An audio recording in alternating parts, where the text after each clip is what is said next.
Si Sony udah mah panik ngelihat temennya yang kayak gitu, makin panik kan tuh. Ya dia bingung juga sih, ini orang kenapa ya kan. Ya takutnya si Abdul Baihaqi itu nanti kerasukan lagi, kan repot dia. Dul, kenapa lu? Lihat ke depan deh bang. Itu ada ibu kos bawa bayi. Nah pas lagi mereka merhatiin tuh kan kabut yang ada di depan mereka itu, tiba-tiba seketika itu kabut melayang aja gitu ke udara sambil diiringi sama suara cekikikan tuh.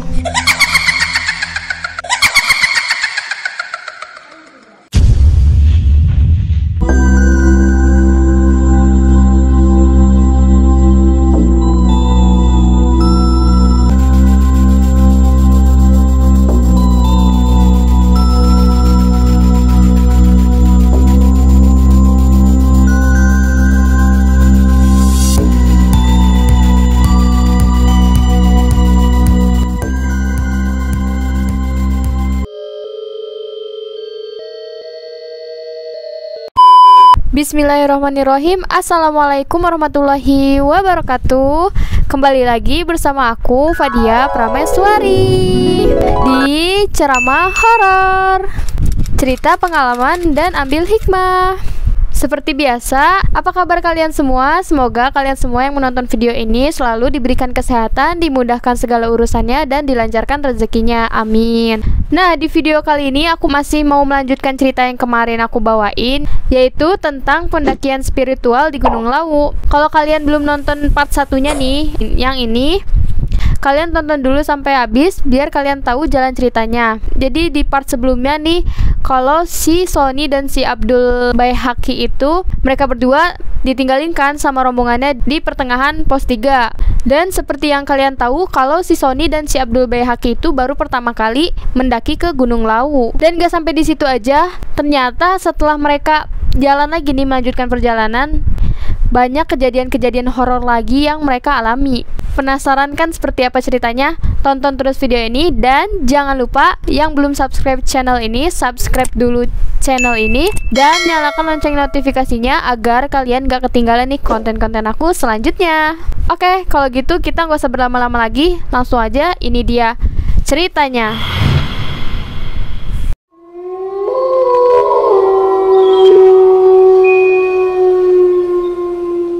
Setelah mereka udah agak lama tuh kan nunggu di pos 3 tersebut, si Sony udah agak kayak panik gitu ya.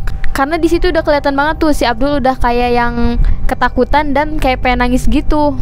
Si Sony udah mah panik ngelihat temennya yang kayak gitu, makin panik kan tuh. Ya dia bingung juga sih, ini orang kenapa ya kan. Ya takutnya si Abdul Baihaqi itu nanti kerasukan lagi, kan repot dia. Dul, kenapa lu? Lihat ke depan deh bang. Itu ada ibu kos bawa bayi. Nah pas lagi mereka merhatiin tuh kan kabut yang ada di depan mereka itu, tiba-tiba seketika itu kabut melayang aja gitu ke udara sambil diiringi sama suara cekikikan tuh. Oh iya Dul, itu ibu kos. Jalan yuk bang, jangan diem di sini bae. Oke bentaran, gue ngudut dulu. Bagi bang satu. Emang sih di situ kabut itu udah mulai agak menipis tuh.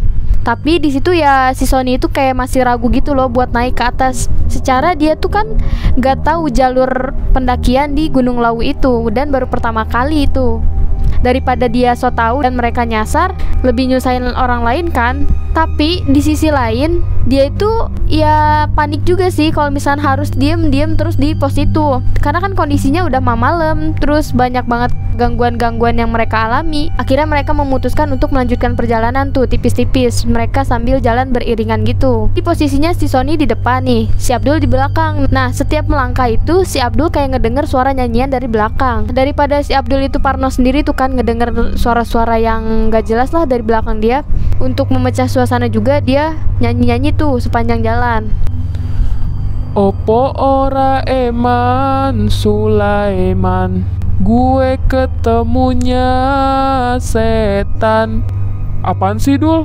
Jangan memperparah keadaan deh. Gue inget ketika kita pas di Tegal, bang, dimana kita di situ diketawain gara-gara salah tanya. Hahaha, kan lu yang salah Dul. Oh iya bang, gimana hubungan lu sama si Ola? Pas lagi serius-seriusnya jalan tuh, si Abdul malah nanya soal percintaan tuh. Gak tahu Dul, gue gak mau dia ngerasain kekecewaan yang mendalam di hatinya. Jangankan buat bertemu dia, nyari waktu yang tepatnya aja gak ada. Kan bisa ketemu setahun sekali bang. Jadi gini Dul, misalkan gue ketemu setahun sekali sama si Ola, gue bukan mikirin pertemuannya, tapi gue mikirin perasaannya Dul. Gue sama dia itu LDR tingkat provinsi, bukan RT lagi. Demen gue nih, udah keluar kata-kata bijaknya. Udah tuh kan, mereka sambil jalan gitu, sambil curhat-curhat tentang percintaan yang gak jelas gitu. Kayak kita lah ya, kalau misalkan kita lagi di trek itu, untuk memecah suasana yang hening-hening aja, kita perlu tuh banyakin ngobrol sama teman-teman kita, atau kita nyanyi-nyanyi, atau kita mendengarkan sholawat. Pas lagi ngobrol-ngobrol gitu, tiba-tiba si Abdul kayak ngeh gitu nih. Dia bilang, "Bang, bener kesini gak jalurnya?" "Kagak tahu Dul, gue juga. Apa mau nunggu di sini aja?" "Pada tega amat sih, ya Allah. Gue ditinggalin di sini." "Kalem Dul. Gue yakin anak-anak juga nunggu kita di atas." "Kok gue gak nemu pos pendakian ya? Apa mungkin jaraknya berjauhan?" "Bang." "Iya Dul. Lu tahu gak? Yang trek siang aja sering kesasar, apalagi malam." Di situ obrolan si Abdul udah agak kayak sompral tuh, meskipun dia bisik-bisik. "Dul, jangan ember omongan lu. Kita itu nggak kesasar, cuman kita nggak tahu jalan aja. Sama aja lah bang, belet banget sih." "Lu udah berani Dul ngatain gua belet?" "Hahaha, bercanda bang." Mereka terus tuh kan jalan menyusuri jalur yang ada. Intinya kalau misalnya mereka ngelihat nih, oh ini tuh jalur. Kalau jalur itu kan pasti kelihatan ya. Mereka jalan lagi, terus mereka membuka obrolan lagi nih. "Kita harus tetap kompak Dul, di situasi apapun saat ini. Kayak gini lu jangan so merasa benar, dan gue juga jangan so merasa tahu. Intinya kita musyawarah sampai nemu titik mufakat untuk ambil keputusan." "Oke siap bang." Setelah 30 menit tuh mereka berjalan, di situ si Sony ngeliat tuh ke arah si Abdul yang kayak udah jenuh gitu. Dan entah kenapa si Abdul itu tiba-tiba meminta si Sony buat lanjutin jalan ke Puncak Lawu. Mereka lanjut jalan kan tuh. Tiba-tiba setelah beberapa menit mereka jalan, dari jarak yang gak terlalu jauh nih, dari depan mereka ada ya mungkin sekitar jarak 5 meter, mereka itu ngeliat ada sosok putih kayak lontong gitu berdiri tepat di tengah-tengah trek tuh.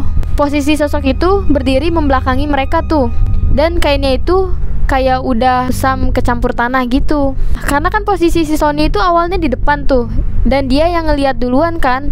Karena tiba-tiba dia berhenti, si Abdul jadi nanya, "Bang, kenapa lu berhenti?" "Oke Dul, gua ngudut dulu ya." "Kenapa sih bang?" "Kagak Dul, gue cuma pengen ngudut doang." Si Abdul seakan-akan kayak tahu tuh kenapa dia logatnya kok beda banget. Akhirnya si Abdul kepo tuh kan, ngintiplah dia dari balik keril si Sony. Dari belakang gitu dia ngintip kan, ada apa sih? Pas dia ngeliat gitu, nah paham nih si Abdul kenapa tiba-tiba Bang Sony itu berhenti di tengah jalan. "Bang, bagi udut bang." "Nih Dul, gue bilang tenang, jangan panik." "Dekil banget bang." "Iya, kayak lu, udah dekil, hitam lagi."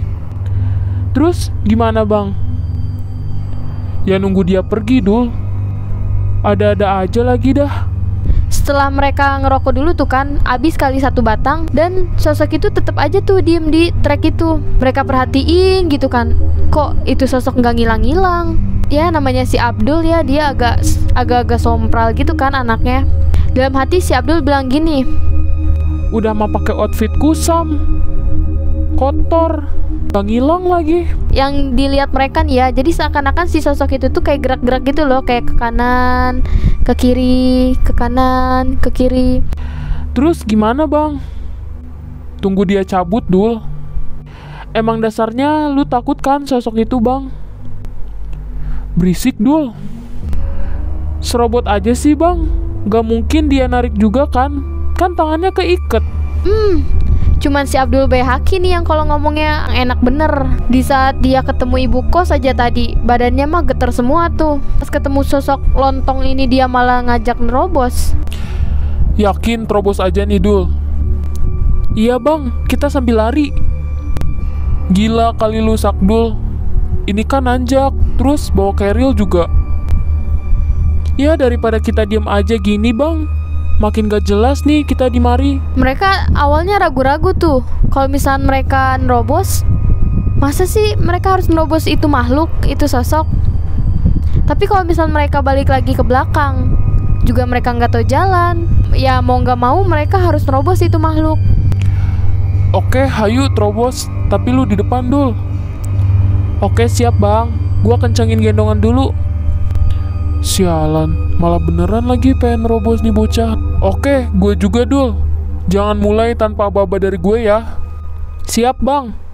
Emang sih pendapat si Abdul tuh agak sedikit nyeleneh ya untuk menerobos si sosok itu.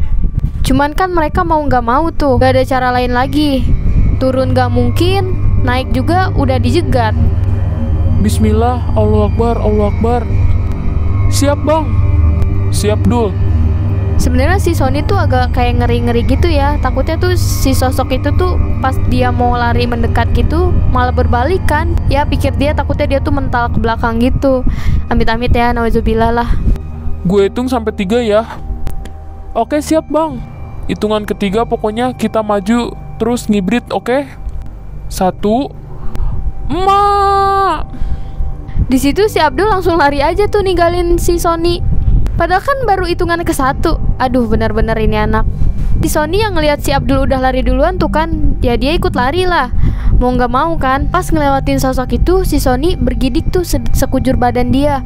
Katanya pas dia ngelirik sedikit mukanya tuh kayak ngedenger suara grok grok krek krek.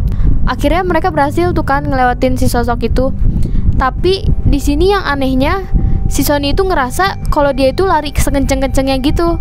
Tapi dia itu ngerasa kalau dia tuh kayak jalan biasa gitu. Padahal kan di situ posisi treknya dia agak menanjak gitu ya. Ya hitung-hitung kalau misalnya kita lari sekencang-kencangnya gitu kan minimal ada kerasa lari dikit ya kalau misalnya di posisi tanjakan kayak gitu. Mereka berhenti sejenak terus duduk kan, sambil ngeliatin tuh si Abdul yang mukanya udah panik banget terus sambil ngos-ngosan. Gila bang, kita kayak rock and roll banget dah. Pikiran lu tuh yang gila Dul. Tapi kalau kita diam diri terus bisa sampai pagi kita tertahan di situ bang. Amit-amit dah gue. Ngudut lagi kita bang. Edan banget dah. Akhirnya mereka berdua santai-santai dulu tuh kan, ngerokok dulu. Kayaknya kalau dipikir-pikir setiap menit atau detik setiap pos lah gitu ya, mereka tuh kayak banyak ngerokok gitu loh. Kok bisa ya lagi capek-capeknya kayak gitu tuh mereka ngisep gitu. Oke guys, sampai situ dulu aja ceritanya. Sebenarnya ini masih ada kelanjutannya nih. Kira-kira kalian ada yang pernah gak sih ngalamin kejadian yang sama kayak si Sony dan si Sakdul ini? Kalau kalian pernah ngalamin juga, kalian boleh tulis di kolom komentar ya. Dan kira-kira apa yang bakal terjadi sama si Sony dan si Abdul selanjutnya nih? Karena kan mereka dari tadi kayaknya nggak nemu-nemu tuh yang namanya pos pendakian. Dan mereka juga belum ketemu sama temen-temennya itu. Oke, hikmah kedua yang bisa diambil adalah bersikaplah dengan sopan dimanapun kita berada, di tempat apapun kita berada, apalagi di tempat terbuka seperti itu, malam hari dan juga ya kalian tau lah ya namanya makhluk-makhluk kayak begitu. Makhluk-makhluk halus itu ada di setiap tempat. Namun bagaimana sikap kita menghadapinya? Kita itu hidup berdampingan dengan makhluk-makhluk tersebut. Ada kalanya kita itu harus menjaga sikap kita saat kita mengunjungi tempat-tempat mereka. Oke, segitu dulu aja cerita pada malam ini. Ditunggu part 3-nya, kita lihat apa yang bakalan terjadi sama mereka. Aku Fadia Prameswari. Assalamualaikum warahmatullahi wabarakatuh. Dadah.